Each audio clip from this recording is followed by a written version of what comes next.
Jai Jagatbandhu, Jai Sri Gurudev. Welcome all Brahmacharijis, esteemed guests and fellow devotees. My name is Diti Ghosh. I will be your host and coordinator for this evening.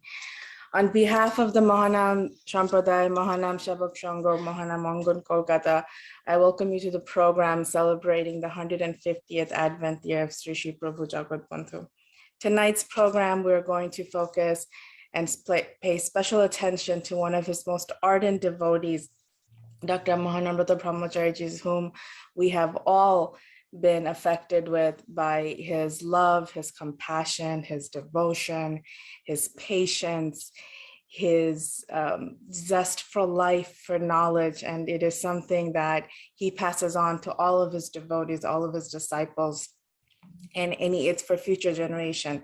Such a wonderful soul, such a wonderful contributor to humankind, mankind, to scriptures and knowledge and scholarly practitioner. It's an unbelievable legacy that he left. It's very hard shoes to fill. So tonight we're going to learn about Dr. Brahmachari's trip to the West, his learnings, and as well his contributions. We're going to do the Vedic chants right now, who is by Sri Tathagata, who is a research scholar in Sanskrit at the National Sanskrit University in Tirupati. So with that, you have the floor, sir. Om Shri Gurubhyo Namaha Harihi Om Sahana Vavatu Sahano Bhunaktu Saha Viryam Karavavahai Tejasvinavadhitamastu ma Vitvishavahai. Om Shanti Shanti Shanti.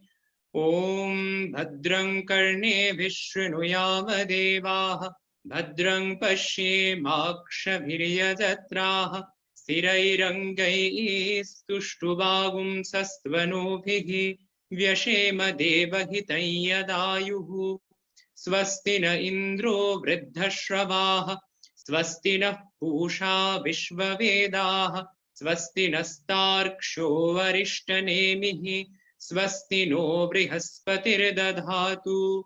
Om Shanti Shanti Shanti.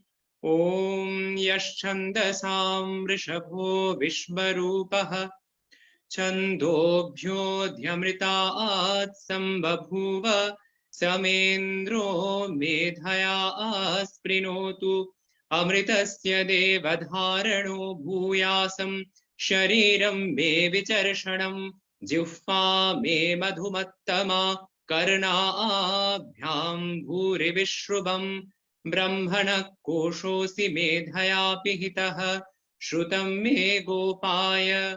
Om Shanti Shanti Shanti.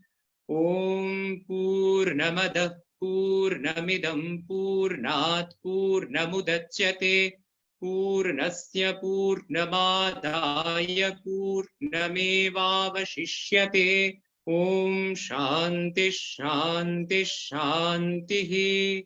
Harihi Om Tat Sat.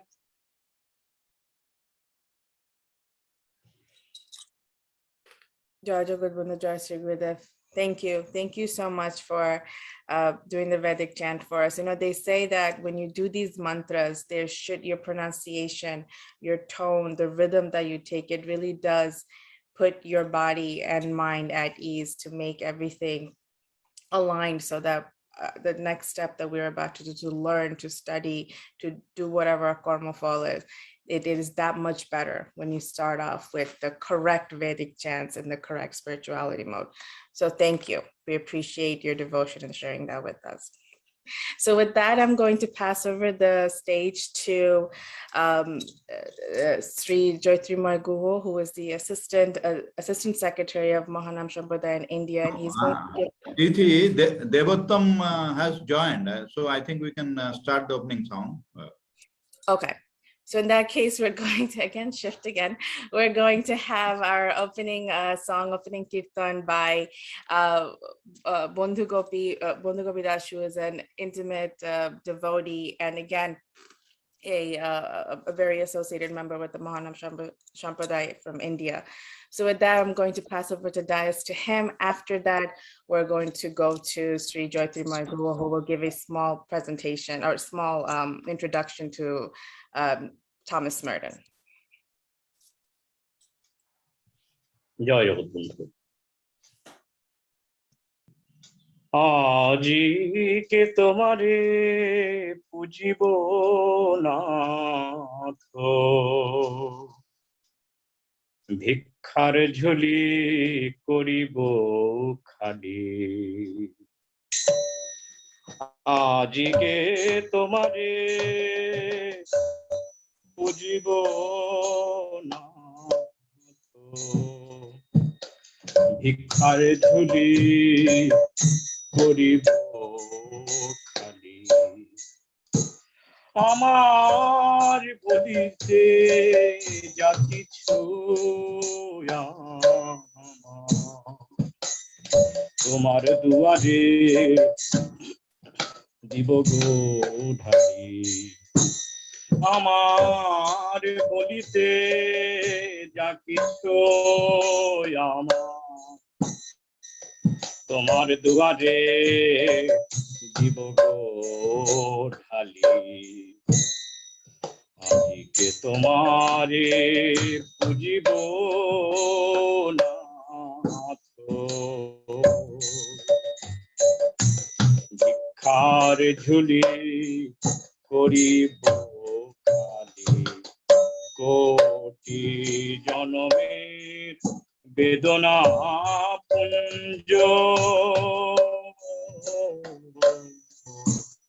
কোটি জনমের বেদনা পুঞ্জ, অন্তর পরা কৈতব কালী। কোটি জনমের বেদনা পুঞ্জ, অন্তর ভরা কৈতব কালী। আজিকে খুলিব সম্মুখে তোমার, আজিকে খুলিব সম্মুখে তোমার। করুণা ধারায় লইতে খালি। আজিকে খুলিব সম্মুখে তোমার, করুণা ধারায় লইতে খালি। আজিকে তোমারে পুজিব নাথ, ভিক্ষার ঝুলি করিব খালি। অসংখ্য বাসনা দুর্বিষহ বোঝা, অসংখ্য বাসনা দুর্বিষহ বোঝা।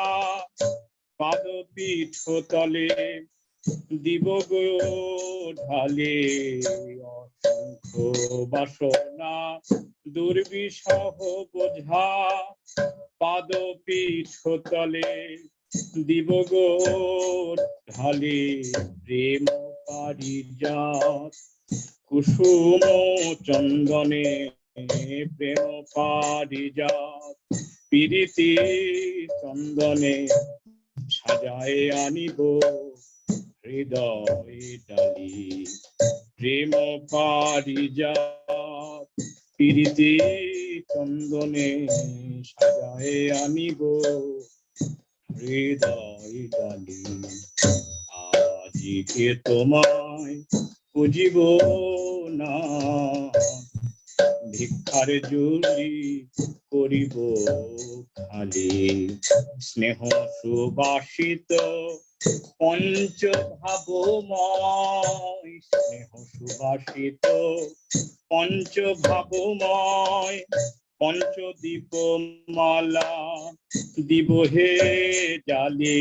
স্নেহ সুবাসিত পঞ্চভাবময়, পঞ্চদীপ মালা দিব হে ঢালি।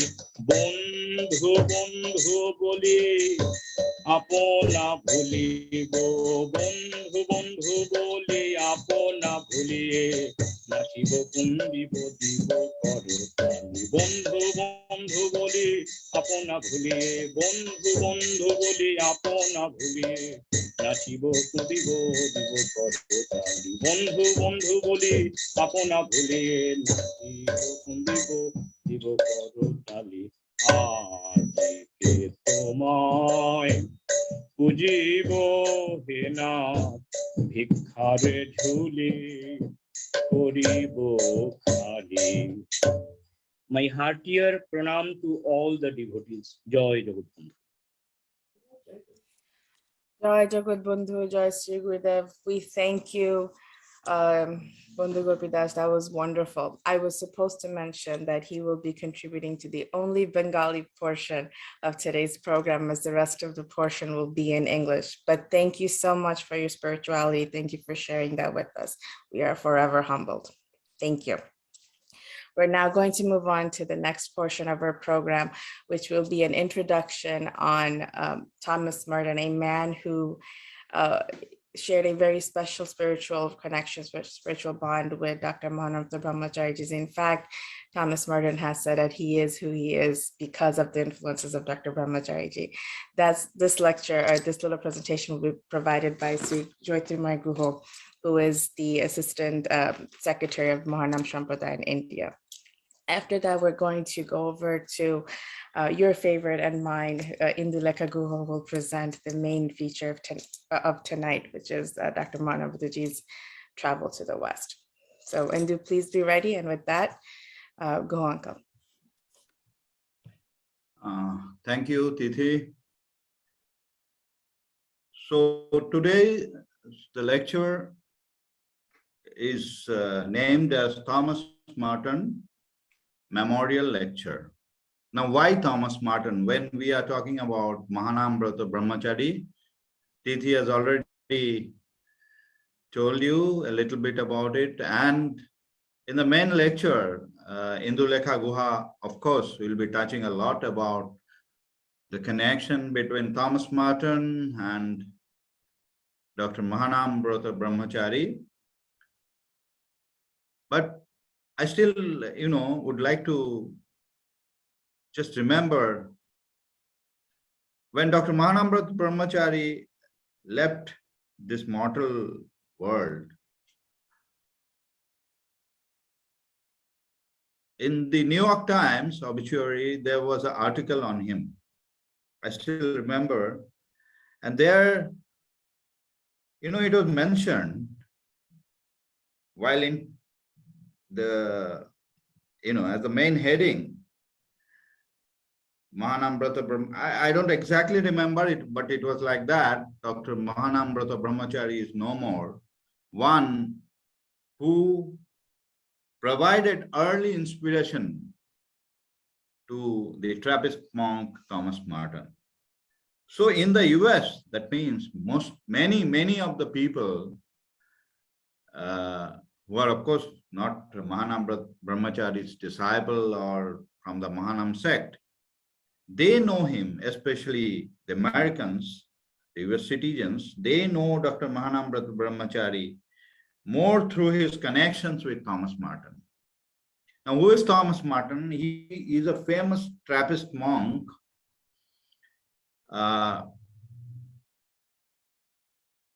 He was born in 1915, and in 1968, just at the age of, I think, 53 years, he died on a road accident, a very sad affair, on a road accident somewhere in Thailand. He was traveling. We'll know why he was traveling. And, while talking about him, you can't really define him just by saying that he was a Christian monk. He had so many qualities. He was a very good writer, theologian, mystic, a poet, and social worker. Of course, as he was a Christian priest, he had joined the, the Christian priesthood, he was given a name, that is his, monkhood name. He used to be known as Father Louis.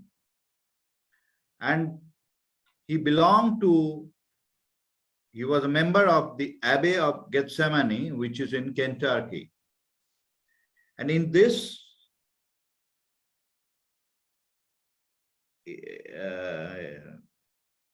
organization, in this missionary organization, he served almost 29 years, from 1941 to the day he left this mortal world. He was associated with this abbey. He was a great writer. In this 29 years he lived as a priest. Within 27 years, he wrote 50 books. Something like Dr. Mahanambrata Brahmachari, the number of books he wrote, at what pace. So Thomas Marton was a great writer. And one of his books, which is an autobiography of his spiritual life, is called 7-Story Mountain.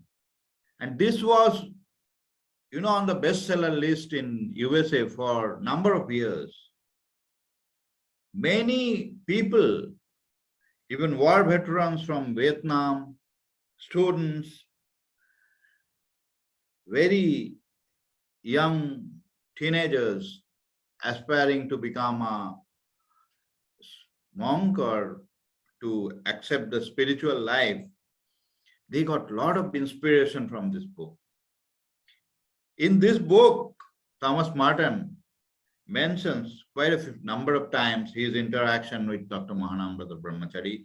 Indulekha will talk about all that in detail, but I can just say one line, that he in this book has accepted him as his initial guru or spiritual guide, from whom he got the very early initial inspiration to adopt Christian mysticism. Thomas Marton, though he was a Christian priest, and at that time, those missionary schools and the churches were very conservative. But living in that conservative environment, he was not like that. He was a proponent of interfaith religion, interfaith discussion, interfaith understanding. And throughout his life, he pursued that.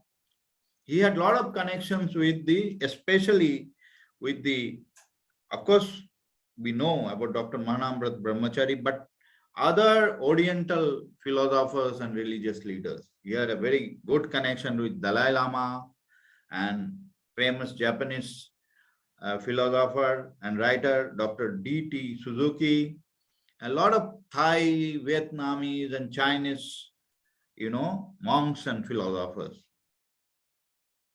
And due to this interfaith interest and interfaith interconnections, he used to travel a lot. He used to attend a lot of conferences, religious seminars, and things like that, where there is to be, meetings, discussions on interfaith understanding, interfaith religious works.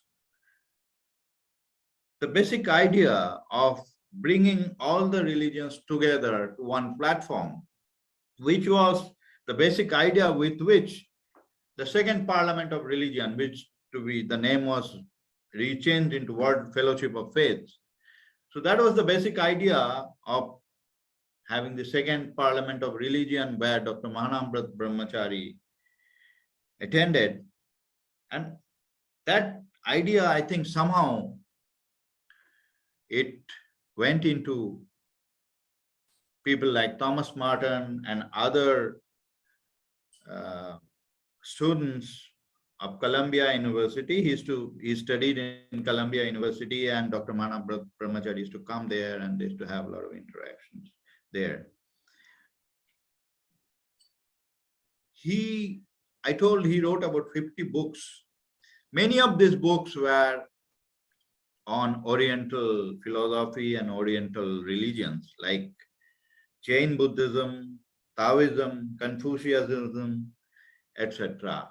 And, you know, not just this philosophy, he was always writing on how Christianity could be correlated to these religions, these Eastern philosophies. That was his mission. And throughout his monkhood and spiritual life, he wrote about these things, being within very conservative environment of Christian church. That was his specialty. Now I'd like to touch because Indulekha has to speak a lot, we will not take much time. I would like to touch very shortly on a story about how we, the followers of Dr. Mahanambrata Brahmachari, his disciples and admirers, came to know about Thomas Marton. Of course, Thomas Marton after Dr. Mahanambrata Brahmachari came back to India, at that time he was very young, Thomas Marton was very young. But over the years, Thomas Marton became a very famous personality in USA and internationally. And they were in communication by letters on those days and things like that, once in a while, not very regularly though. But Dr. Brahmachari, Mahanambrata Brahmachari, was so humble. He never did any self-publicity, so that his disciples, people around him in Mahanam Sampradaya, they never came to know about Thomas Marton from him. It so happened that one famous journalist from a very famous Bengali newspaper called Ananda Bajar Patrika. Whoever is a Bengali knows about this Patrika very well. A very famous journalist, Amitabh Chaudhary, he went to USA on a tour with a group of, there was some kind of a seminar and intercultural discussion or something like that, where not only he, a lot of journalists from all over the world were invited.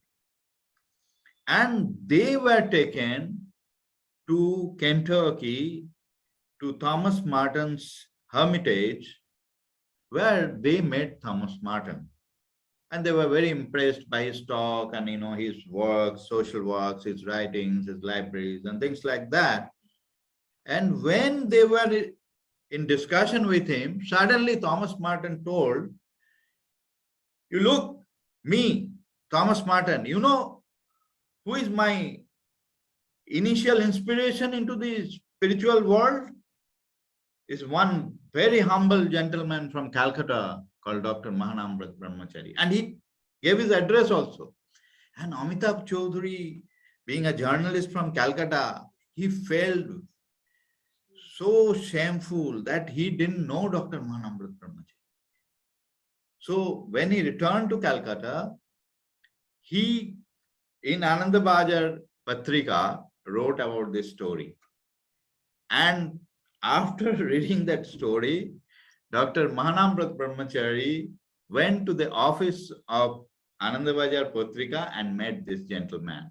And then they came in close contact. And from him, from this article, in the Ananda Bajar Patrika, people in Bengal and people, disciples and admirers of Mahanambrata Brahmachari first came to know about Thomas Marton. So we are also very much thankful to Mr. Amitabh Chaudhary. He is no more in this mortal world, for publishing that article in this famous newspaper, from which we could come to know about Thomas Marton.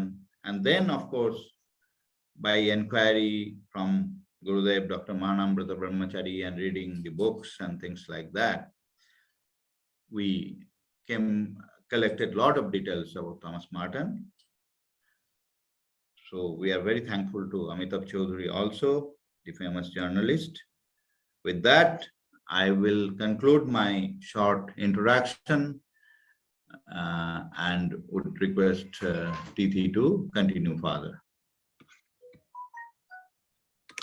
Jagatbandhu. Thank you, Sri Jyotirmay Guha, for that wonderful, wonderful presentation of how Thomas Marton was and truly is the man that he is because of Dr. Mahanambrata Brahmachari.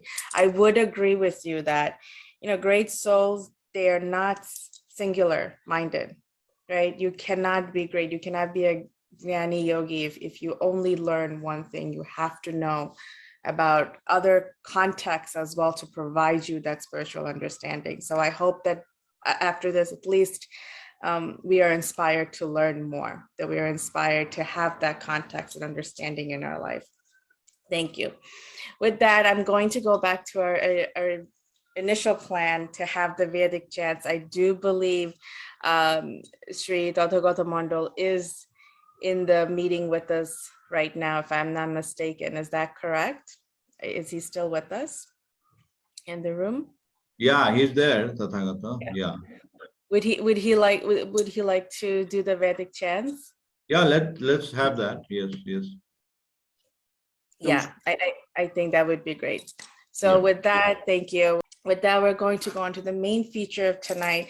We're going to listen to a memorial lecture on Dr. Mahanambrata Brahmachari in the West by your favorite and mine, Indulekha Guha. She is a PhD candidate from Indian University, Purdue University. She is also, like many of us, including myself, she is a disciple of Srimad Jagatbandhu Brahmachari, who is the current president of Mahanam Sampradaya in India. So with that, please join me in welcoming her into the platform. And Indu, you have all our support and wish you the best. And we're looking forward to learning from you. Can you all hear me? Yes. Okay. Jai Jagatbandhu, Jai to Mahanambrata. I will first share my slides and then begin my presentation. Please bear with me while I do this. And I would appreciate if someone can let me know if they are able to see my slides. We can. We can see. Okay, great. So in this talk or seminar, I'm going to try with the blessings of Dr. Mahanambrata Brahmachari to shed some light on the life and contributions of Dr. Mahanambrata Brahmachari, and I'm going to focus primarily on the time that he spent in the United States of America. For those of you who are not very well acquainted with him, I'm going to provide a very brief introduction, although that is not the main theme of the talk, but I thought it might serve us well in the context. Mahanambrata Brahmachari was a renowned Vaishnavite saint and philosopher of Bengal. Dr. Brahmachari's works, especially his books, are immensely respected and his contributions widely acknowledged in Vaishnava circles, especially in Vaishnava circles in India.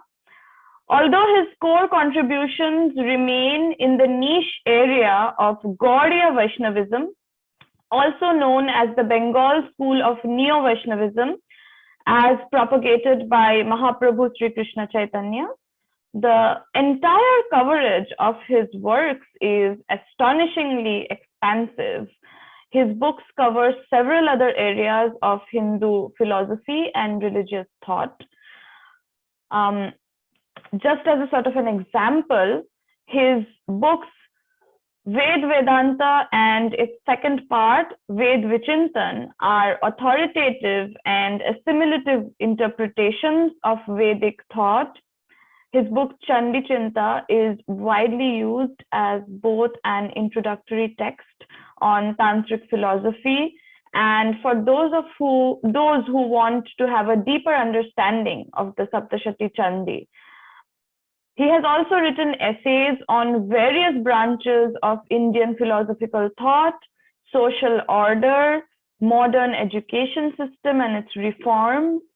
He was a prolific writer, social reformer, and constructor, very importantly, the constructor of a progressive and inclusive Vaishnava religious order.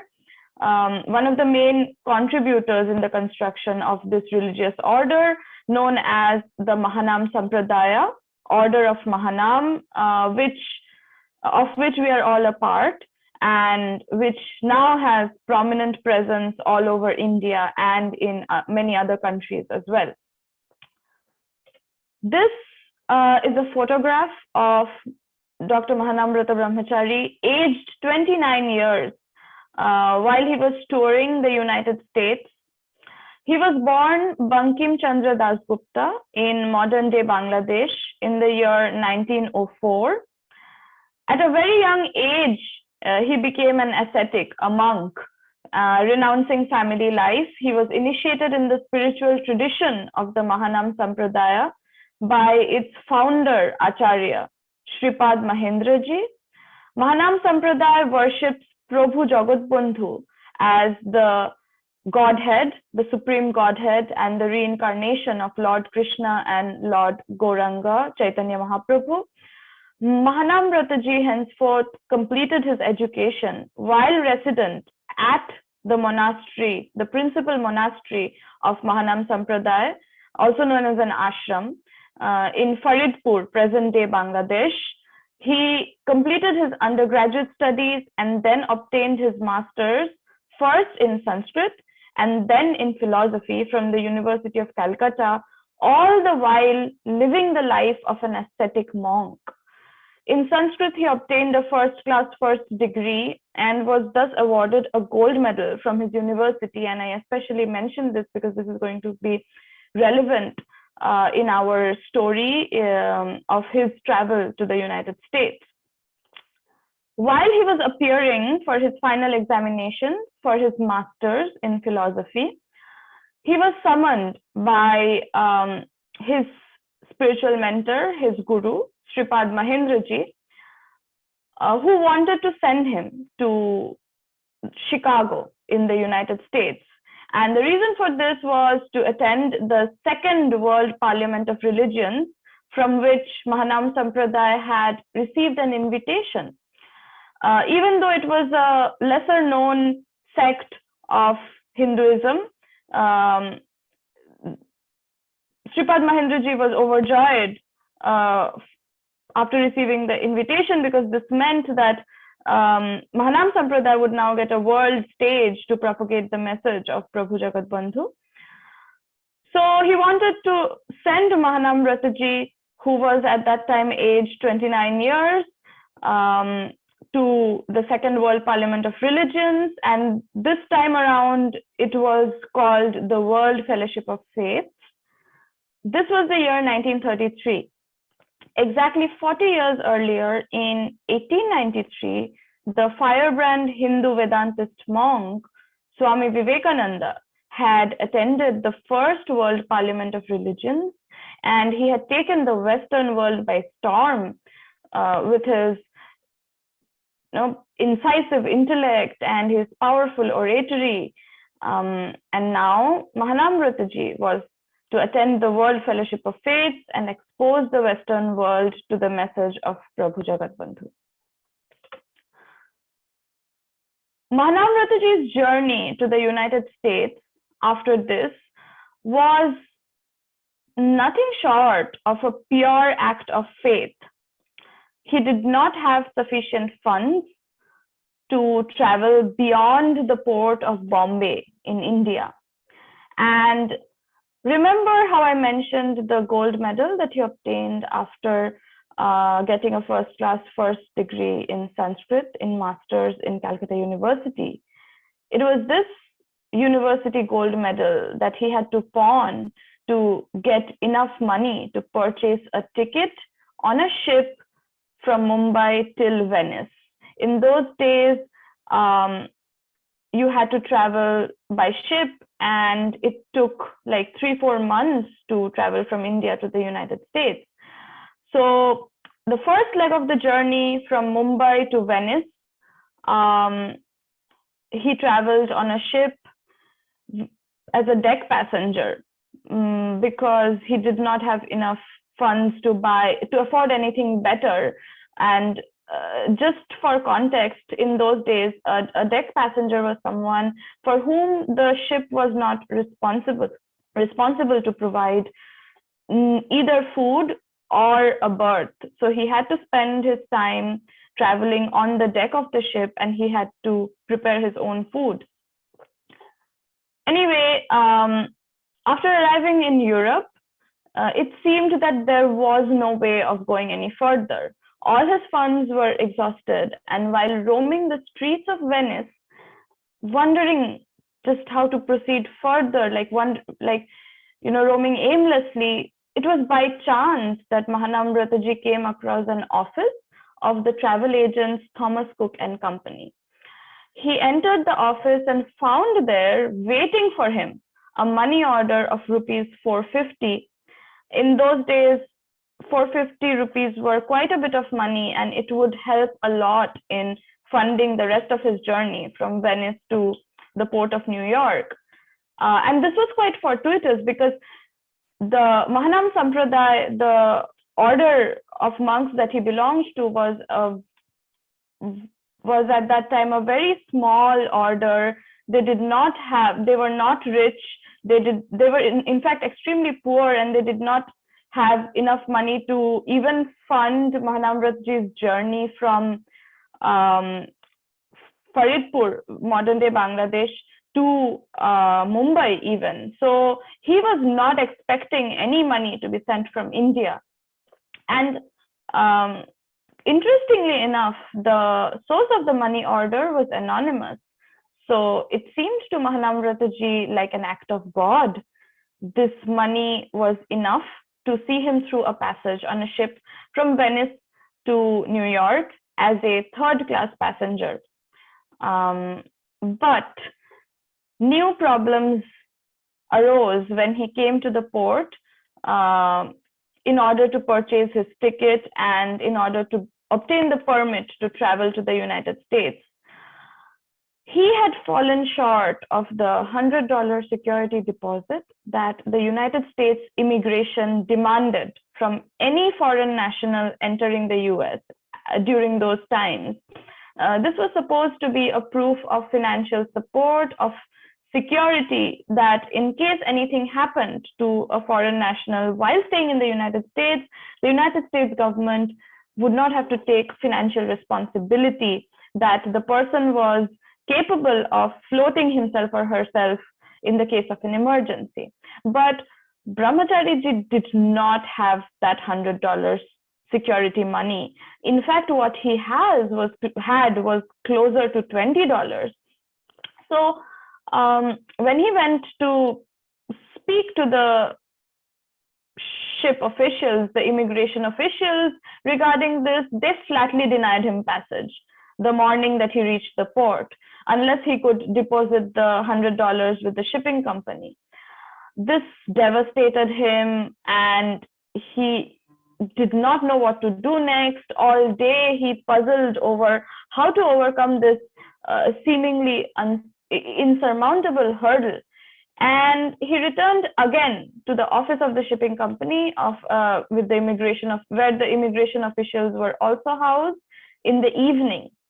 This time, somehow he was faced with a much kinder official who agreed to make some requests, make some petitions on his behalf. And this official was particularly impressed that an ascetic, a monk, had such high educational qualifications. He was a double master's. Anyway, he decided that he was going to help this, person out who had traveled such a long distance, solely relying upon faith. So he asked him to rest the night and come back in the morning, but he said not to, get his hopes up, because this was something that the United States government would surely not give permission for, to travel without the $100 security deposit. It was a very basic requirement. That night, Mahanambrata was filled with despair. He had come this far solely relying on his spiritual Lord, Prabhu Jagatbandhu, and the blessings of his spiritual mentor, his guru, Sripad Mahendraji. Now he did not know why his faith was being tested.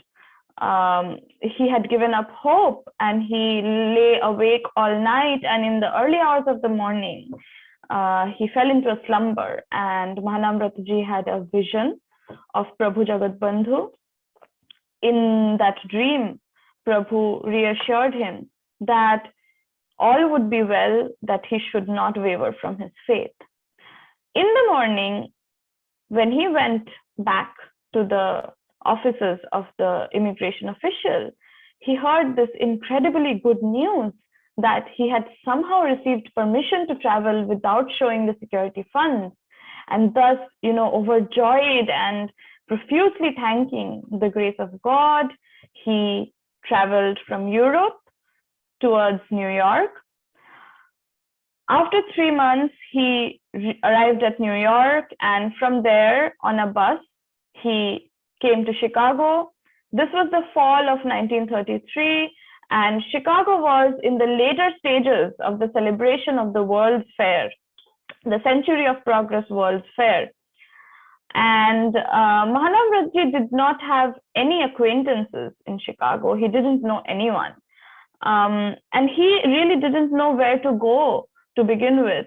But he did have a letter inviting him to the World Fellowship of Faith. And on the corner of that letter, the location or the address of the World Fellowship was mentioned, Hotel Morrison in Chicago. He found that hotel, and incidentally, that hotel has been burnt down in an accident, and it no longer exists. But it used to be this huge, magnificent, luxurious hotel in downtown Chicago. And for most of its operative period, the offices of the World Fellowship of Faith was housed in this Morrison Hotel. You can see a picture, a photograph of the hotel to the left of the slides. Anyway, so he reached this hotel, and he entered its foyer and was greeted by one of the secretaries of the World Fellowship of Faith. Incidentally, by this time, all his funds were almost exhausted. He did not have the money to buy a decent breakfast from a restaurant, let alone afford a hotel room. So this secretary, who was called Ms. Brem, she was very kind to him. She gave him money to buy food, have breakfast, and not only that, she made some calls, reached out to her contacts, and she found him a place to stay in Chicago. In Chicago, he was hosted by Karl Propson, a professor of philosophy, and because of the nature of his work, he was uniquely suited to host Mahanambrata. In fact, Professor Propson's wife had later related to Mahanambrata a mystical experience where weeks before Mahanambrata's arrival, she had dreamt that a dark-skinned monk from India was going to stay in their home. Professor Propson was quickly impressed by Mahanambrata's personality, his intellect, and his deep, deep faith. He requested that Mahanambrata need not pay for his room and board anymore. Instead, he should give meditation lessons to Professor Propson's students. The professor used to conduct meditation classes in the evening at his home, and Mahanambrata was instrumental in imparting this instruction to his students. Photographed in the slide, you can see Professor Probson's residence in Hampton Court in Chicago. Shortly after this, Mahanambrata was acquainted one by one with the main organizers of the World Fellowship. He was first acquainted with Kedarnath Dasgupta, photographed here to your extreme left. He was one of the organizers of the fellowship. He was an avid Gandhian. The next person that he met was Charles Frederick Weller.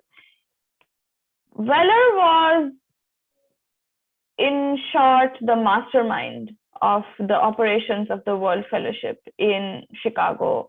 He was the principal organizer of the fellowship.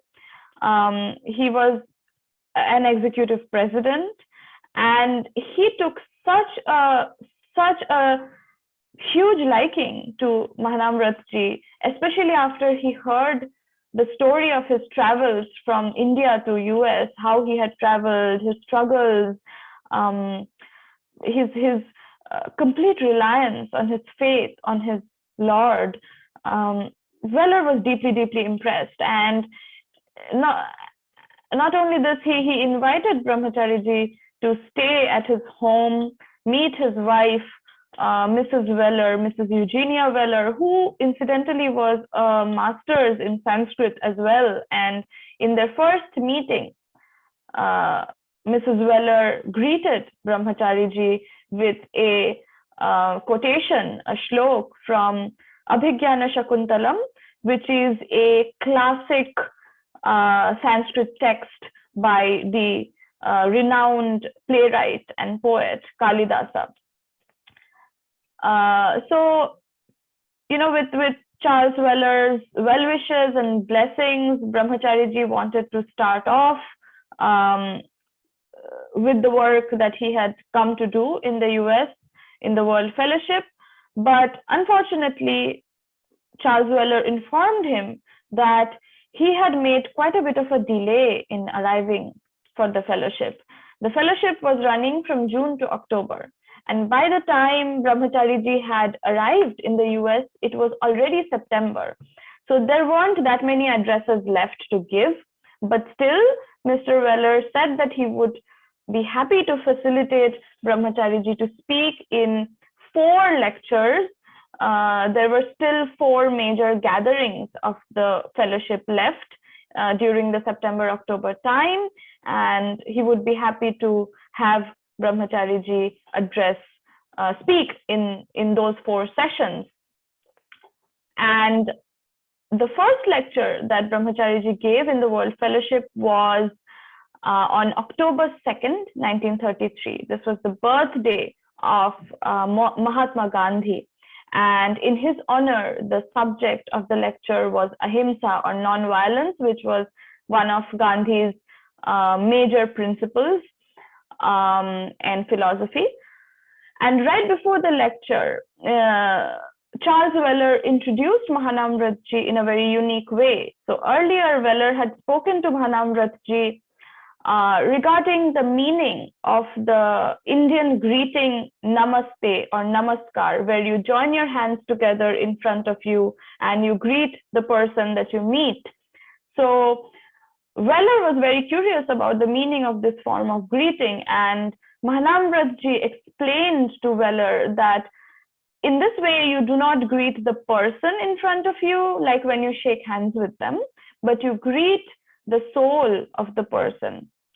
And the meaning, the significance is that you greet the part of the Supreme Being, the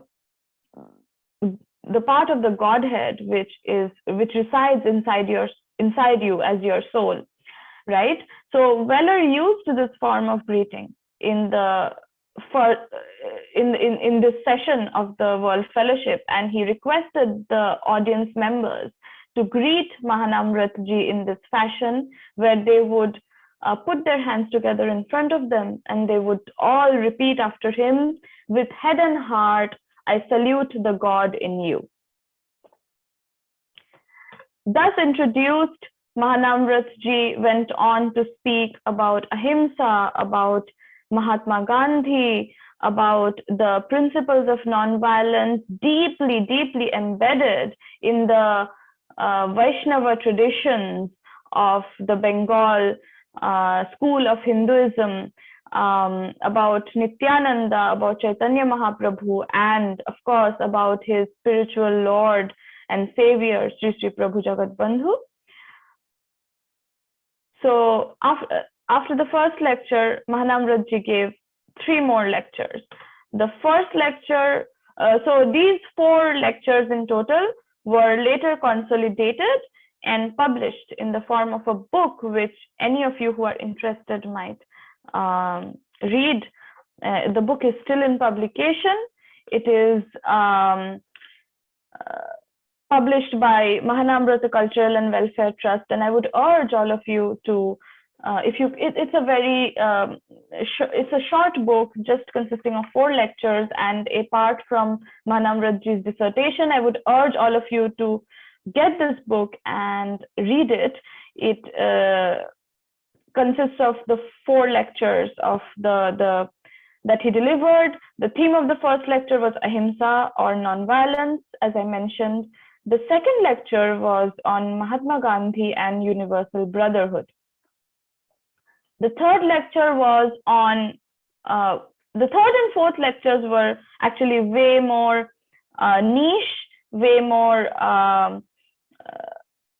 deep, and the themes of the lectures were more difficult to convey to an American audience, to a Western audience, because in these lectures, the third and fourth lectures respectively, Mahanambrata spoke about his spiritual Lord, Prabhu Jagatbandhu, and in the final lecture, he explained the significance of the spiritual chanting of his sect, of Mahanam Sampradaya, known as Mahanam Mahamantra, Hari Purush Jagatbandhu Mahayuddharan. That's the first 3 words of the spiritual chanting, the signature spiritual chanting of his order. He tried to explain the significance and meaning of this to a Western audience, which was a uniquely challenging thing to do, given how they lacked the background and previous understanding in the broader Vaishnava traditions, let alone the traditions of Mahanam Sampradaya. Gist of these lectures was also published in the Proceedings of the World Fellowship, which was a collection of the addresses of all the spiritual leaders who had spoken in this, all the prominent spiritual leaders who had spoken in the fellowship, and it was collected and edited by the same Charles Frederick Weller, who was so fond of Mahanambrata. So this is an example of a poster for an event of the World Fellowship, where Mahanambrata was invited to speak. These were actually the closing lectures of the World Fellowship of Faith, held on October 29th, and they were held at the People's Church of Chicago in the heart of the city of Chicago, as a concerted effort to trace, document, and photograph these places visited by Mahanambrata in Chicago. Some of these places of significance were visited by the current president of Mahanam Sampradaya, Srimat Upasak Bandhu Brahmachari, who is, as Tithi mentioned, my spiritual mentor, guru, and he is photographed here in front of the People's Church of Chicago. This was in summer of 2019 that we made a tour of some of the places that held special significance to Mahanambrata's travels in the United States.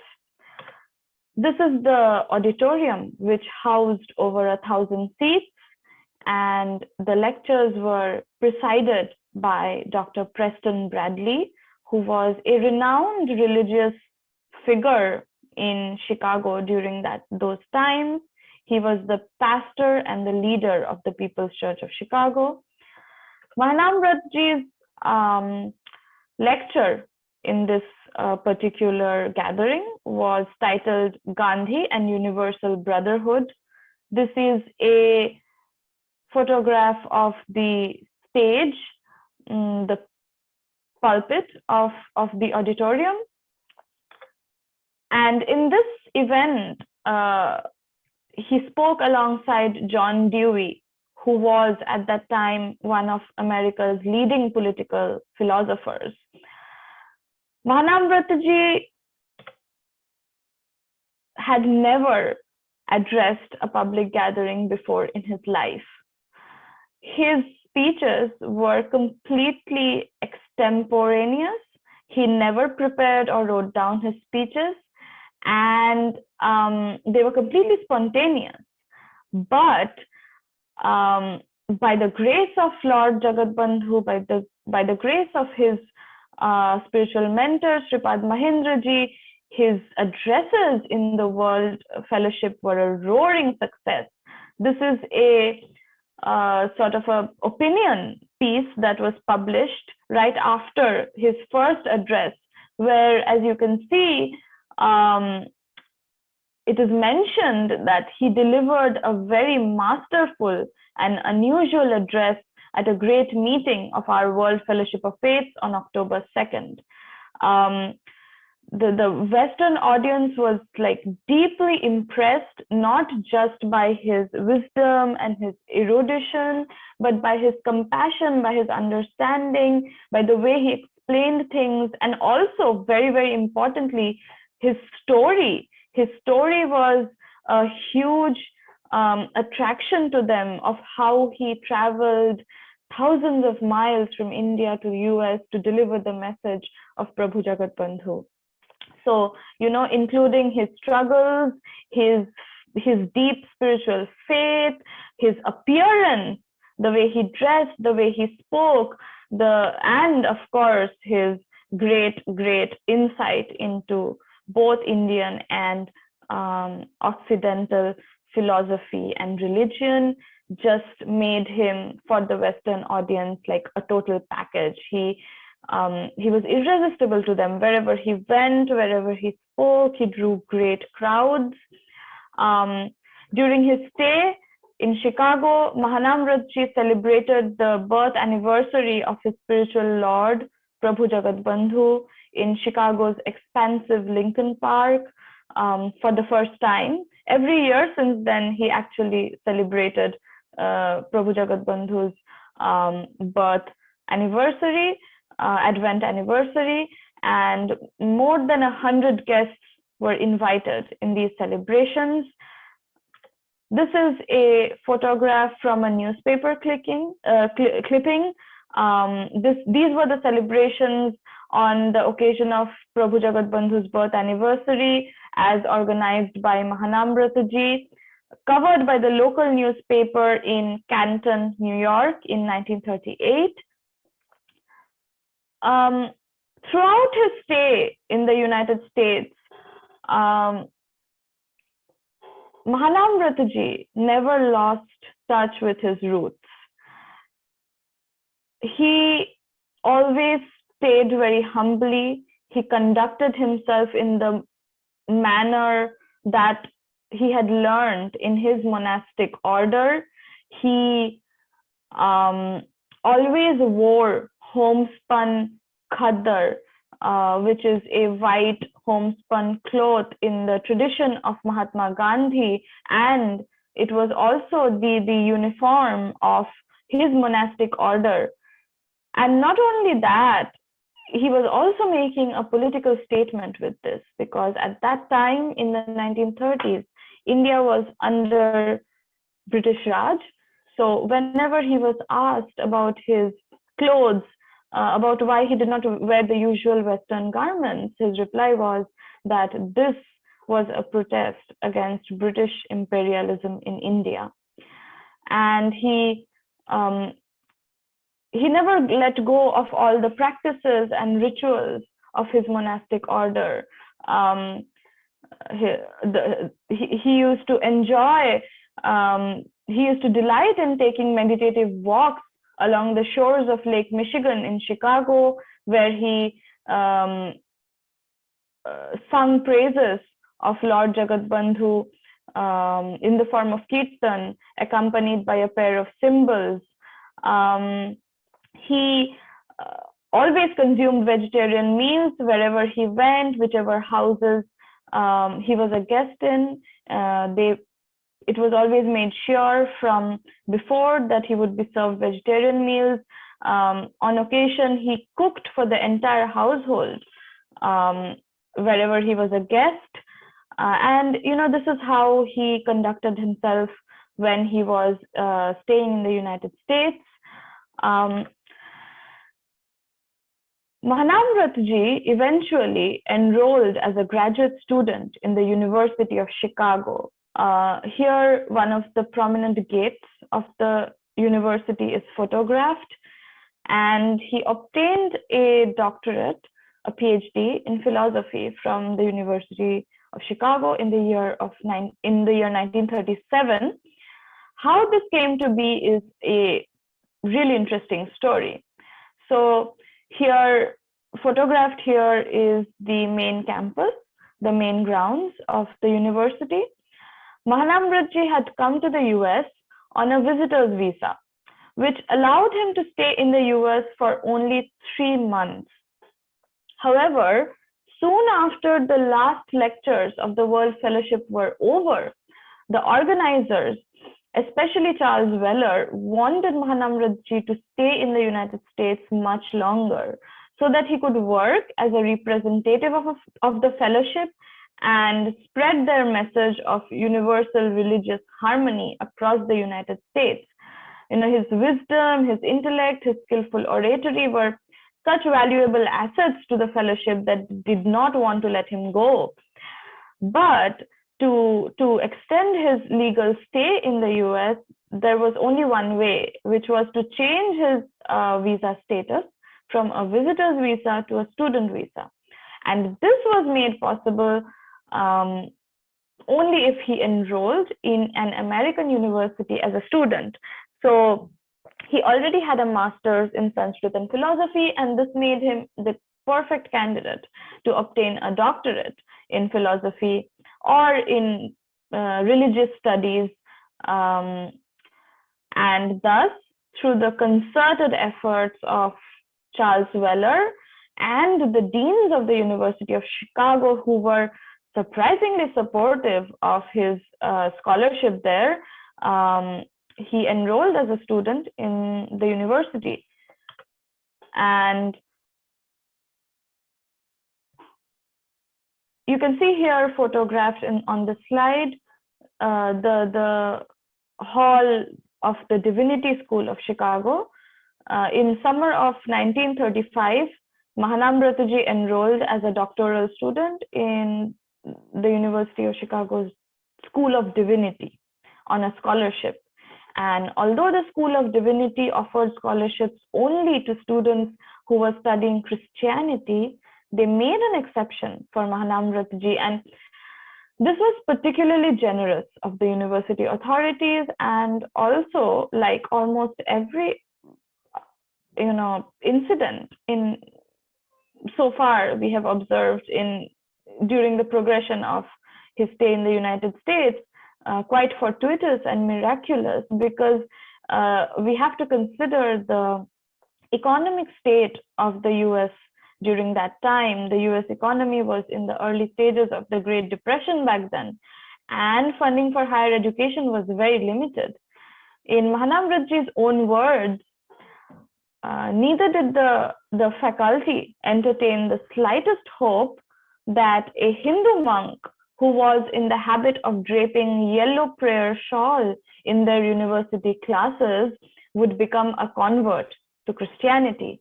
Yet they let me have the scholarship. To me, it was an act of high generosity. Photographed here is the interior of the Swift Hall School of Divinity of the University of Chicago. Soon afterwards, however, Mahanambrata was transferred to the Department of Philosophy as it was deemed more suitable to his dissertation topic and plan. Photographed on this slide is the Stewart Hall, which houses the Department of Philosophy in U Chicago. Here he took courses under some of the most prominent philosophers of those times, like Rudolf Carnap and C.M. Perry. His doctoral thesis was on the philosophy of Sri Jiva Goswami, the Vaishnava scholar and saint of Gaudiya order, who established the philosophy of Mahaprabhu Sri Krishna Chaitanya as a formal philosophical school and interpretation of Vedanta called Achinta Bheda Bhed Bad. And to continue his work on the philosophy of Chaitanya Mahaprabhu, of Sri Jiva Goswami, this was a very, very niche and very, very uncommon thesis topic. And of course, he did not get most of the materials, the books that he required for his research very easily. He required several rare and obscure texts on Vaishnava philosophy for his dissertation work. And some of them, a few of them, he was actually astonished to note that he actually found in U Chicago's library. Some of them were parceled to him by his spiritual mentor, Sripad Mahendraji from India, while others were loaned by the University of Chicago from India House in London. An interesting segue is the story that to qualify as a doctoral candidate in the Department of Philosophy in those days, a person needed to show proficiency in 2 foreign languages, preferably German and French.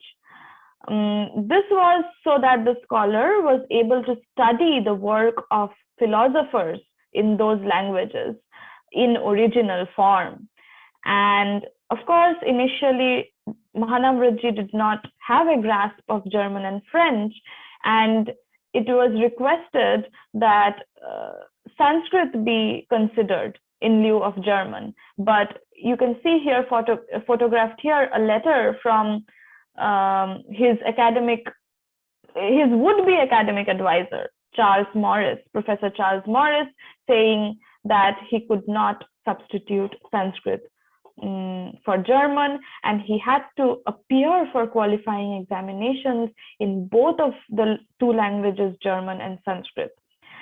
And he did fulfill these requirements by studying and appearing in examinations in both languages soon after his enrollment. Professor Charles Morris was his academic advisor during his doctoral studies. In reminiscing about Mahanambrata, Professor Morris says, Dr. Brahmachari possesses the personal and cultural equipment for a significant interpretation of the philosophical and cultural activities of the East and the West. This was indeed high praise coming from a senior member of the faculty of the Department of Philosophy and one of the most prominent and well-published American philosophers of those times. The other person who Mahanambrata closely interacted with during his time in the University of Chicago was the Dean of the Department of Philosophy, and he particularly admired Mahanambrata's deeply religious spirit, his keenness of mind, his presence in campus, always in the costumes, always in the garbs of his monastic order. However, Mahanambrata felt deeply, deeply indebted and inspired by this one particular professor named Professor Charles Hartshorne, whose classes on philosophy of sensation, metaphysics, and idealism he found particularly helpful. In a book titled Philosophers Speak of God, Professor Harper quotes Mahanambrata several times. As a student in the University of Chicago, Mahanambrata spent a significant amount of time studying in the Harper Memorial Library. This is photographed in the slides here, the gates to the library. It was an impressive artistic structure surrounded by atmospheric old volumes, which reminded Mahanambrata of the old masters of philosophy. He found it particularly enriching and stimulating to study in the environment of this library. The interior of the Harper Memorial Library is photographed here on this slide. At the same time as he was pursuing his doctoral studies, he was still associated with the World Fellowship of Faiths, and he was sent to various towns, cities, and suburbs of the continental US as a representative of the World Fellowship. And later, he was also appointed the International Secretary of the Fellowship. This is a scanned copy of a letterhead of the World Fellowship, where on your left, you can see Mahanambrata's name in the organizing council of the fellowship. And in his capacity as an organizing member of the fellowship council, he was invited to join, or help organize and participate and speak at the World Congress of Faiths held in London in 1936. This was in many ways, a bigger gathering than the World Fellowship sessions that he had attended before, because whereas the World Fellowship was concentrated mostly in US, the World Congress was held in London, and it was attended by stalwarts of religion and philosophy from all across the globe. Dr. Sarvapalli Radhakrishnan, a prominent Indian philosopher whom almost anyone with any exposure to Indian philosophy knows by name, was among the dignitaries. Mahanambrata addressed a session alongside Dr. Radhakrishnan. The Congress began on 3rd July 1936, and it lasted for almost a month. Mahanambrata made several impressive speeches throughout the Congress on various themes involving Hindu philosophy, Vaishnava philosophy, the message of Prabhu Jagatbandhu, and so on. An excerpt from one of his speeches has been immortalized as follows. Dr. Mahanambrata says in one of his addresses to the World Congress that there is hardly any difference to be found between a good Christian, a good Muslim, a good Hindu, a good Buddhist, and a good Jew. The reason is that what really constitutes the goodness and greatness of human beings is one and identical all over the world. This message and this quote really sort of encompasses the spirit of the World Fellowship of Faith, of religious harmony. And I do not want to use the word tolerance, more like admiration for different religious paths and sects all across the globe. After concluding his duties as an organizer of the World Congress, Mahanambrata returned to the United States. He resumed university life, but at the same time, he was frequently invited to various churches, synagogues, colleges, and universities, and even clubs and YMCAs to speak on various topics. In August 1937, the fall of 1937, Dr. Brahmachari obtained his PhD in philosophy after defending his dissertation. And upon reading his dissertation, one of his principal advisors, Professor Harper, who I have mentioned before as someone who uniquely influenced Dr. Brahmachari's work, he remarked that, "I think you are doing and will do very fine work of a kind that only a handful of people have the trainings in Oriental and Occidental thoughts to do." High praise indeed.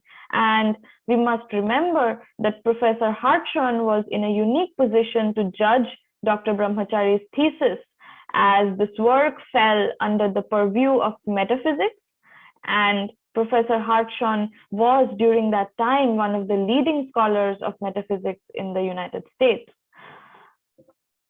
Photographed here is a copy of Dr. Brahmachari's degree certificate. It must be noted here that he completed his PhD in a very short period of time, a little over 2 years, which is in itself quite rare. One of the reasons for this was because enrolling in the university as a full-time student was expensive and scholarships were limited. Dr. Brahmachari completed most of his preparations for his doctoral studies even before enrolling into the university. And this included studying for his language requirement examinations, so that once enrolled, he could finish his thesis work as soon as possible. So he delayed his enrollment as long as he could to the summer of 1935, and he graduated in the fall of 1937, finishing his PhD in the record time of a little more than 2 years. His dissertation, an original copy of which we recently unearthed from the library archives of the University of Chicago, is photographed here. The dissertation was titled "The Philosophy of Sri Jiva Goswami, Vaishnava Vedanta of Bengal School." It was published in 2 forms. The first, published in 1937 by the Institute of Oriental Students for the Study of Human Relations, was the fulfillment of the publication requirement for a doctorate at that time. During those times, to qualify as a doctoral student, you had to actually publish a version of your work. And this version, which was just 44 pages, whereas the original was perhaps over 500 pages, is very much abridged and very focused mainly on the novel contributions of the thesis. But it is still a fascinating read, and it is actually a part of the book that I showed earlier, Chicago Lectures and Dissertations, and I would urge you to peruse it if you want to get an idea and exposure into his dissertation work. Of course, the entire dissertation is much larger. It was published much later in 1974 as Vaishnava Vedanta, the Philosophy of Sri Jiva Goswami. The original dissertation not only includes references and bibliography, but also shows Dr. Brahmachari's expansive knowledge and his interpretive capability in making use of Western philosophers such as Plato, Aristotle, Kant, Bergson, Whitehead. It can be predicted, reasonably predicted, that Professor Hartshorne must have had a lot to do. He must have had a definitive influence in his use of these last 2 philosophers, Bergson and Whitehead, as Professor Hartshorne was one of Whitehead's advisees during his doctoral studies. This is an excerpt from his original thesis, obtained from the University of Chicago, as I mentioned before, the University Library Archives. And during those times, perhaps typography, typeset in Sanskrit was not easily available. So in the bibliography, appendixes, and the references in Sanskrit are actually handwritten by Dr. Brahmachari ji himself. There are several such, samples of his Sanskrit handwriting in the appendix and bibliography of his thesis. After completing his doctoral work, Dr. Brahmachari stayed another year in the United States, and he spent this entire year almost exclusively on a lecture tour of the country. He did this as the International Secretary of the World Fellowship of Faith, which was an honorary position awarded to him by the Fellowship Council.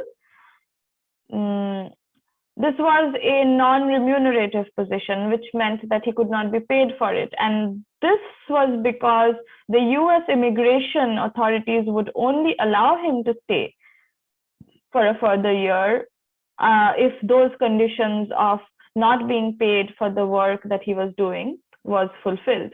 So he was appointed by the organizers of the World Fellowship as its international secretary, and he began his tour of the US soon afterwards. The journey began on January 11th, 1938 from Chicago. His first stop was Springfield, Illinois, the birthplace of Abraham Lincoln. Here he spoke at the Westminster Presbyterian Church. He was invited to speak in this prominent church in Springfield. He was invited by the pastor of the church, Walter Crimeans. He spoke on the faith of Mahanambrata in this church, and also the message of its spiritual lord, Prabhu Jagatbandhu. After Springfield, he went to St. Louis, Missouri, and thus the journey continued, spread across numerous towns, cities, and suburbs of the continental US. Dr. Brahmachari delivered 345 lectures in 63 cities. Here's a very non-inclusive list of some of the prominent cities that he mentioned, that he visited, along with some newspaper clippings. So wherever he went, there was prior advertising, and the local newspapers always covered his lectures afterwards, or sometimes they even mentioned his arrival, because Dr. Brahmachari was a unique personality for Western audiences in those days, and everyone wanted to come and see him, to hear him speak. So wherever he went, he drew a crowd. Wherever he went, his arrival was heavily advertised. He was invited to speak in 29 universities and colleges all across the US. He was also invited to speak in churches, synagogues, clubs, and on one occasion, a US state legislative assembly. As a representative of the World Fellowship, Dr. Brahmachari visited some of the most prominent colleges and universities of the United States. And not only did he visit all these places in the US, he also visited cities in Canada, such as Vancouver in British Columbia. Dr. Brahmachari spoke with astonishing ease and fervor and passion on almost any topic related to Oriental or Western philosophy or religious thought. The breadth of his knowledge is really like astonishing, and it's maybe somewhat captured by if we look at the various topics that he covered in all these lectures. It is unfortunate really that most of these, almost none of these lectures actually were later transcribed or recorded. And in the slide, you can see a newspaper clipping of Mahanambrata ji with a community leader in Salt Lake City, Utah. And I've also provided a bit of a list of some of the topics that he spoke on. He spoke a lot about Hindu life, Hindu religion, Hindu family life, because during those times, unlike today, Western audiences were not really very well acquainted with the intricacies and nuances of Indian day-to-day living and how Indian spirituality is sort of enmeshed or embedded in Indian day-to-day living. So Dr. Brahmachari really helped open the eyes of the American people to Hinduism. He also spoke a lot about Jesus, about Christianity, because his grasp on religion and philosophy was really not limited to just Oriental or Indian philosophy. He was very well read and very well informed on Christianity, on Western philosophy as well. In many of the communities that he spoke about broader topics such as the status of women in India, Gandhi in India, India's religion, economics, politics, and culture. But then he also went on to much more subjective audiences, much more niche audiences, to whom he spoke about yoga, mysticism, devotion, bhakti movement, Vaishnava philosophy, Vedanta, and so on. And he always spoke in extempore, like I mentioned before. And that's why we do not have any scripts of his speeches in his hand either, which is also like quite unfortunate, because there's no record of the lectures being delivered, and there's no sort of draft speech that he wrote beforehand either. But his reason for always speaking in extempore was quite unique. So he believed that prepared speeches would only express his own knowledge and expertise, whereas whatever he spoke spontaneously would come from divine inspiration. He believed that his spiritual master and Lord, Prabhu Jagatbandhu, was speaking through him if he was speaking without preparation. And it was as if he was channeling the divine energy of the Godhead when he spoke spontaneously. In this way, poised firmly in his faith and his belief in Prabhu Jagatbandhu, he won the hearts and impressed the minds of people in numerous American cities. He received their love, admiration, and felicitation on countless occasions.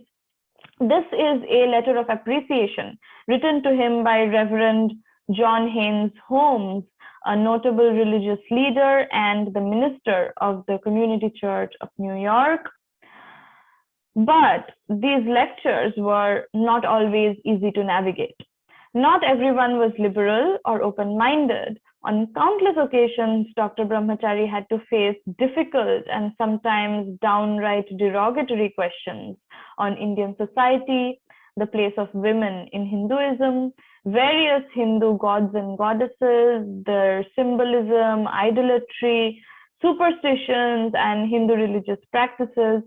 And a lot of these seemed inexplicable to Western audiences, and they often asked insensitive and insulting questions. Dr. Brahmachari navigated these questions with poise and grace, but he did not appease to the audience, and he used his remarkable wit and intellect to point out the fallacies in their logic. He cut across their objections and often managed to make the audience member withdraw their argument or acknowledge a different point of view. During this year-long tour, Dr. Brahmachari met two very interesting and distinctive personalities, both in their own right went on to become well-known figures in the American religious and spiritual circles. One is Robert Lax, photographed on the left, renowned mystical poet, and the other is Thomas Marton, in whose honor, in whose memoriam today's lecture is organized, beloved Trappist and Catholic monk, also known as Father Louis of the Abbey of Gethsemane in Kentucky. He is photographed on the right here. I will use the last part of this lecture to speak a little about their interactions with Dr. Brahmachari and how it shaped their spiritual journeys. So both Lax and Marton met Brahmachari ji for the first time in Grand Central Station, New York City, photographed here on the left with our current spiritual mentor, Jagatbandhu Brahmachari ji, in the foreground. So Brahmachari ji was visiting Columbia University at that time as a part of his tour, and this was in summer of 1938. And he was staying with Seymour Friedgood, who was a student at Columbia University. And Seymour was acquainted with Brahmachari ji from beforehand during his time in University of Chicago, and Seymour hosted Brahmachari ji in his dorm room. And Seymour was also friends with Robert Lax and Thomas Marton. So through their common friends, they both met Brahmachari ji, and they had come to receive Brahmachari ji at the Grand Central Station when he got down from the train. And in his recollections, Bob Lax describes Brahmachari ji as a shy little man, very happy, with a huge smile, all teeth in the midst of his brown face, and on the top of his head was a yellow turban with Hindu prayers written all over it in red, and on his feet, sure enough, sneakers. Brahmachari ji did not wear leather because it was against his principles of non-violence. So during his entire stay in the United States, he wore sneakers, and this had sort of become a trademark of his image. Seymour Friedgood, his friend, actually has a very, very delightful and interesting story titled "The Monk in Blue Sneakers," which is loosely based on Dr. Brahmachari's personality. Anyway, so during this time, Mahanambrata spent quite some time in the grounds of Columbia University, photographed here on the left. And Gerald T. Carney writes in an article about Dr. Brahmachari that Marton, Lax, and Friedgood and their interactions. He writes about their interactions with Mahanambrata Brahmachari, and he says that each of them, in his own way, never got over the encounter with him, signifying what a deep impact he had on their lives, on their spiritual and religious thoughts, and how they progressed in the path of spirituality. During this time, Thomas Marton had freshly graduated from Columbia University, and he was seeking to start in some kind of spiritual path. He was at a crossroad in his life. As mentioned before by Jyotirmay Guha, in his autobiography, Seven-Story Mountain, Marton acknowledges Brahmachari as his earliest and most impactful spiritual mentor. He says that Dr. Brahmachari came into my life precisely at the moment where I stood at a crossroads, and my encounter with him helped me to decide upon the road I myself must take. And he says that this meeting was providential. It was as if an act of God, because as a result of this meeting, the entire path of his future life was determined. And something really, really important that Marton mentions about Dr. Brahmachari is that his was a lesson not taught so much by his words as by his life. It was not merely the words of wisdom that he imparted, which he, by the way, did not. Most frequently, Dr. Brahmachari, as noted by both Marton and Lax, he was not much of a advice giver. He was not much of a preacher. It was more by the way that he conducted his life that these young, spiritually minded persons were influenced. And the best lesson that he could impart to Marton was, look how I have given myself up to this supreme being, to this highest authority, this higher and unseen wisdom, to whom I have entrusted my life, and my life is completely being determined by his will.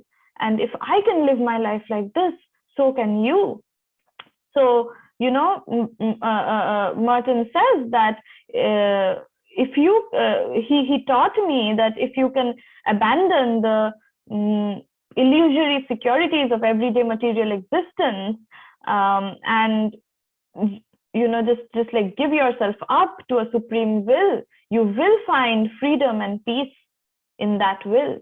And this confidence in Dr. Brahmachari, in following this tradition, this pure and humble tradition of monastic poverty, it just touched Marton. And the fact that he held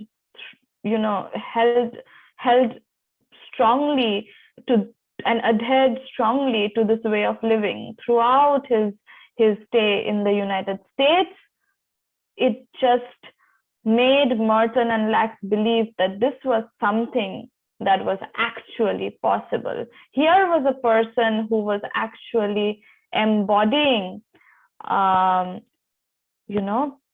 total abandonment to a supreme will. And very interesting anecdote in this context was, during this time, Marton was confused. He was confused about what kind of spiritual or religious tradition he wanted to follow into, because as a graduate of Columbia, in a city like New York, he was exposed to a lot of different spiritual and religious practices, not just Christianity, right? There was occult, there was mysticism, there was yoga. So he was really confused. And he was actually quite heavily inclined towards perhaps following in the tradition of some kind of a Oriental religion. But this was when this divine intervention happened in the form of Dr. Brahmachari, who Marton notes was never really in the habit of preaching or giving advice. But on this one occasion, he told Marton quite insistently to read two books. One was called The Imitation of Christ by Thomas A. Kempis, and the other was called Confessions by Saint Augustine. Marton was heavily attracted by mystical traditions, by traditions of divine love and surrender to God. And he somehow found this difficult to relate to in Christianity. But these two books that Dr. Brahmachari referred to him opened new horizons for him, because both of these books were actually about surrender to Christ, about surrender to divine love. And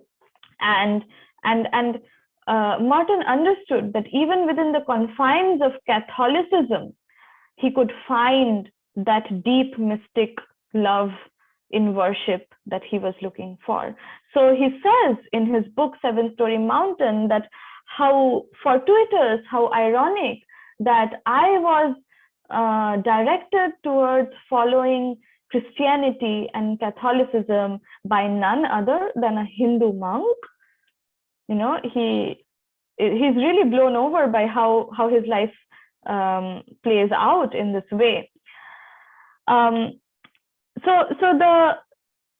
Something mentioned by Jyotirmay Guha before was about how Marton always, unlike other people belonging to conservative Catholic sects, not just belonging, but he was deeply involved. He was a Trappist monk, and this kind of a faith, in interreligious interactions, in wanting to be exposed to various religions in the world, traveling so extensively.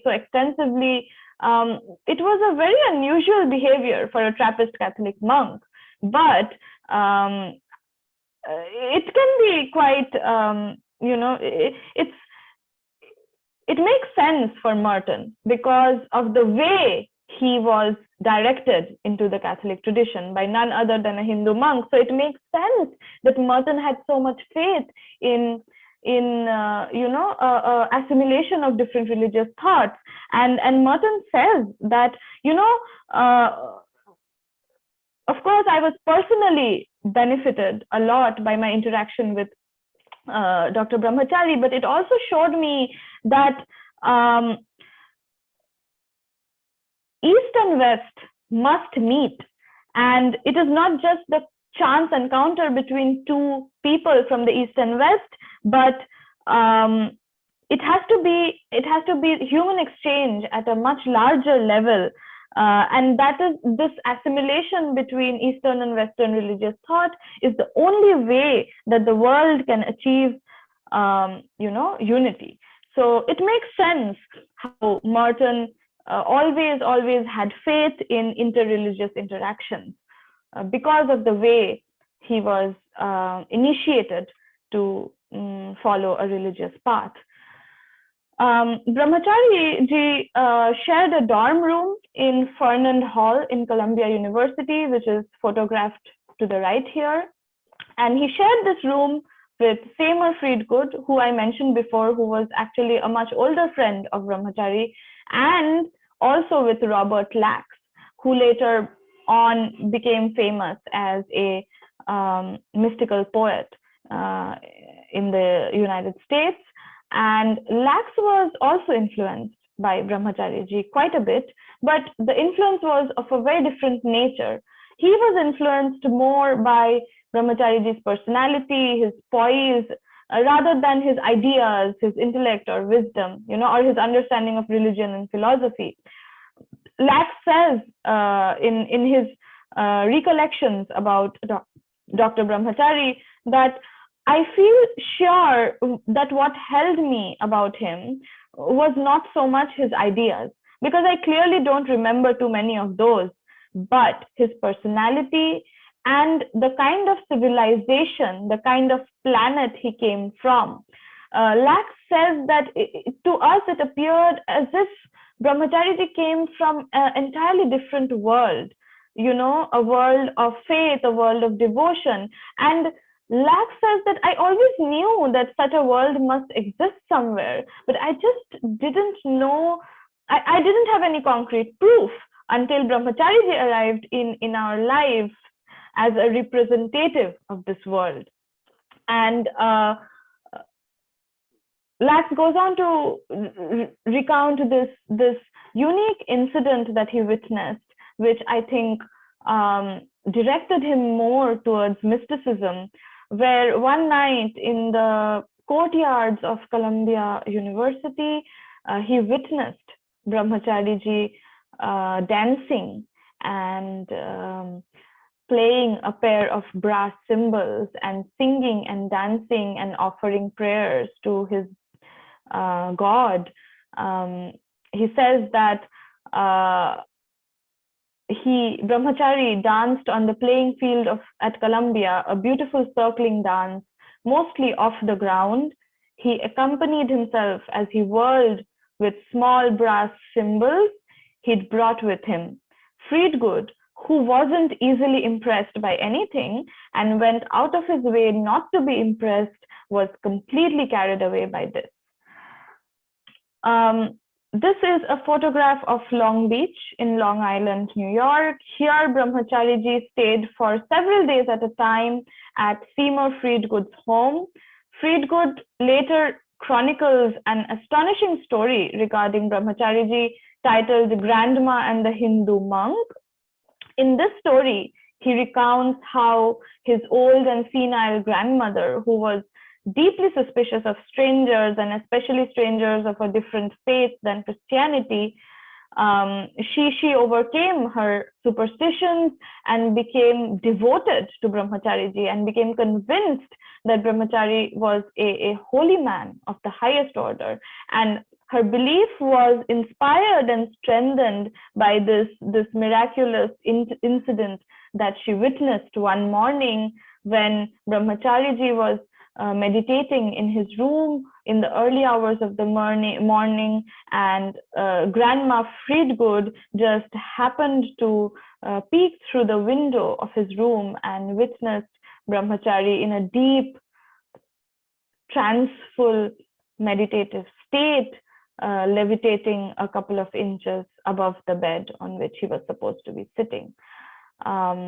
So, Friedgood recounts a lot of his experiences with Dr. Brahmachari in a collection of short stories.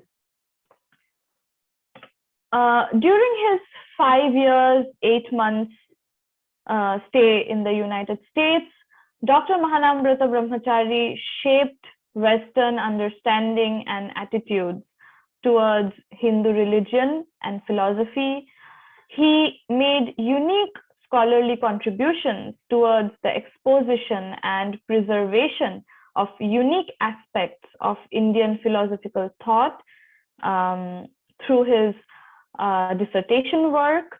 He personally influenced lives of numerous Americans who were seeking spiritual insight and guidance.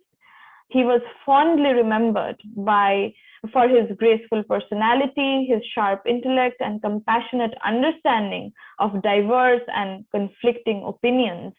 Some of the community leaders that he influenced very strongly were people like Constantine Passialis, F.C. Encheta, Herman Hilly, and Dr. Brahmachari left the United States on 23rd March 1939.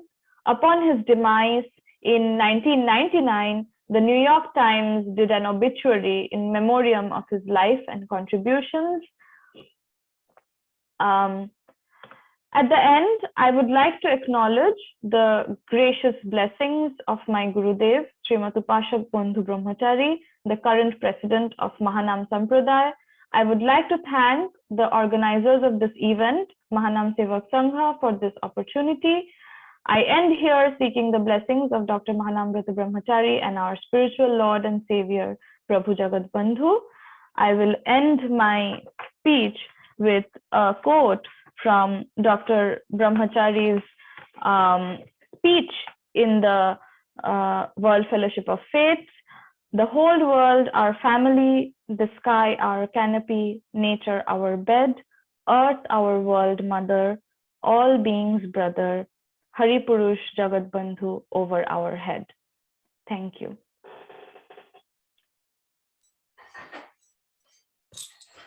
Jai Jagatbandhu. Thank you, Indu, so much for sharing your devotion, your knowledge, your research with us. If there's anything that I can appreciate, that is definitely the calling to share, the calling to teach other, the calling to just make someone else's life a little better. And with that, I would like to close, kind of just summarize one thing that really deeply affected or deeply inspired me, and I hope that inspires you too, is that, it's not your education, it's not your wealth, it's not the title that you have, it's a combination of the knowledge that you have and the presence that you give off. As Indu mentioned, there were two kinds of people that were really affected by him. The ones that he spiritually helped develop, like Thomas Marton, and the ones who were just in awe with his conviction, with his personality, with his humbleness, with his personality. And that, I hope, inspires you all to be just a little bit like him, whether that is by knowledge or by personality. I hope you all are as inspired by him as I am. So with that, thank you to everyone who contributed tonight, definitely to Indu. As I conclude the program, I would like to thank you all for joining us tonight, for sharing your valuable time with us. We are humbly honored that you've given us your presence with us tonight. With that, I wish you health, wealth, and happiness, and Prabhu willing, we shall see each other again soon. With that, I bid you adieu. Jai Jagatbandhu.